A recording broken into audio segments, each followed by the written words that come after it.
EcoCook, une cuisine responsable.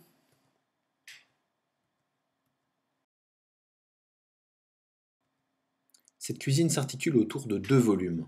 Un volume inférieur de forme monolithique et un volume supérieur plus chaotique. Dans un premier temps, observons la partie supérieure. Le volume supérieur associe plusieurs fonctions. L'extraction d'air, des plateformes de stockage pour les produits vaisselle et les condiments, des pots ultraponiques pour cultiver des plantes aromatiques, des cônes de stockage pour distribuer des produits secs et commercialiser en vrac. Le volume inférieur est constitué de deux façades. La première façade concentre des dispositifs nécessaires au stockage des aliments, leur préparation et leur cuisson.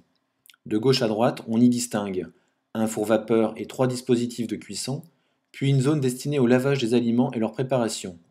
Dessous, des solutions de rangement pour les ustensiles, récipients et autres outils de cuisson, ainsi que deux tiroirs de stockage pour condiments et conserves. Cette façade s'achève par un réfrigérateur horizontal scindé en plusieurs volumes. La seconde façade se concentre sur la gestion des déchets et l'entretien de la vaisselle et des ustensiles de cuisine. On peut y distinguer quatre modules. Une micro-usine gérant les déchets secs, une micro-usine gérant les effluents, une micro-usine gérant les déchets organiques. Un lave-vaisselle à deux compartiments vient ponctuer cette façade. Intéressons-nous à présent aux éléments phares de cette cuisine. Les trois micro-usines gérant les déchets. La première est destinée à la gestion des déchets secs. Cette micro-usine se décompose en 5 chariots spécifiques. Le premier concerne la gestion du verre.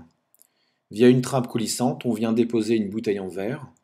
À l'aide d'une boule de flipper actionnant un système de marteau, on brise la bouteille en morceaux qui viennent se stocker dans un seau spécialement conçu pour être vidés en toute sécurité dans les containers de recyclage installés dans les villes. Le second module traite le papier. Les papiers et cartons d'emballage sont introduits par la fente supérieure et sont transformés en bandelettes à l'aide de deux rouleaux déchiqueteurs actionnés manuellement par une poignée rotative. Les bandelettes obtenues sont ensuite compactées sous forme de briques afin de réduire leur volume et optimiser ainsi le stockage. Le troisième module propose une solution de compactage des boîtes de conserve et canettes métalliques. Comme les deux précédents modules, l'accès se réalise toujours par une trappe dans la partie supérieure du meuble. Le récipient métallique est compacté à l'aide d'une vis sans fin, actionnée manuellement par une poignée rotative. Une fois compacté, le métal est stocké dans le volume inférieur. Le quatrième module se destine aux déchets plastiques.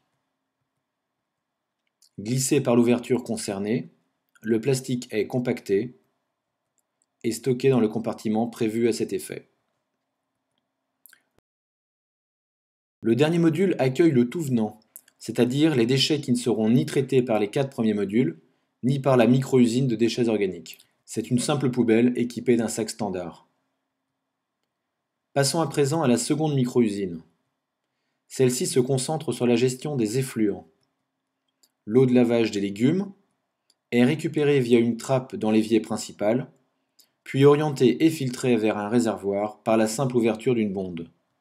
Cette eau peut ensuite alimenter à l'aide d'une pompe le lave-vaisselle ou le four vapeur.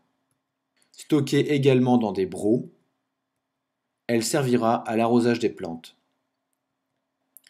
Les eaux souillées, elles, seront orientées vers les réseaux d'eau usée. La dernière micro-usine traite les déchets de nature organique. Cette micro-usine estomac est un lombricomposteur. Il digère les déchets assimilables par un écosystème vivant constitué de plusieurs organismes dont les principaux occupants sont de petits vers de terre rouges appelés Escherichia foetida. Sans odeur, cette micro-usine avale les épluchures et les restes de fruits et légumes, les sachets de thé et d'infusion, les filtres et marcs de café, la poussière d'aspirateur, le carton peu imprimé type boîte à œufs et rouleau de papier toilette vide, le papier journal coupé en petits morceaux et les coquilles d'œufs. Il est juste conseillé d'éviter de nourrir les vers avec de la viande, des produits laitiers, des agrumes, de l'ail ou de l'oignon. Le cycle de digestion des déchets organiques se réalise sur une durée de 6 mois. Une fois glissés par la trappe, les déchets organiques sont digérés par les vers qui produisent des turicules. Chaque ouverture de trappe déclenche une rotation du tambour de quelques degrés, permettant ainsi un remplissage régulier des différents compartiments.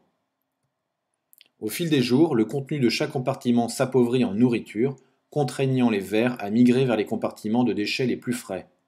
Leur population s'autorégule en fonction des quantités jetées.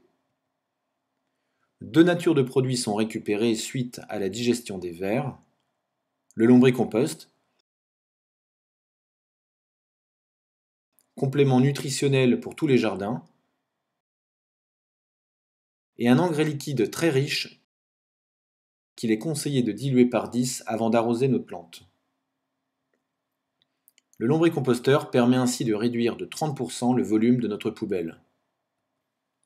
En s'appuyant ainsi sur l'énergie humaine pour compacter les déchets solides, une intelligente orientation des effluents pour économiser l'eau et la digestion animale pour réduire le volume de nos poubelles, EcoCook propose une nouvelle solution, compacte et intégrée de gestion des déchets au sein de la cuisine.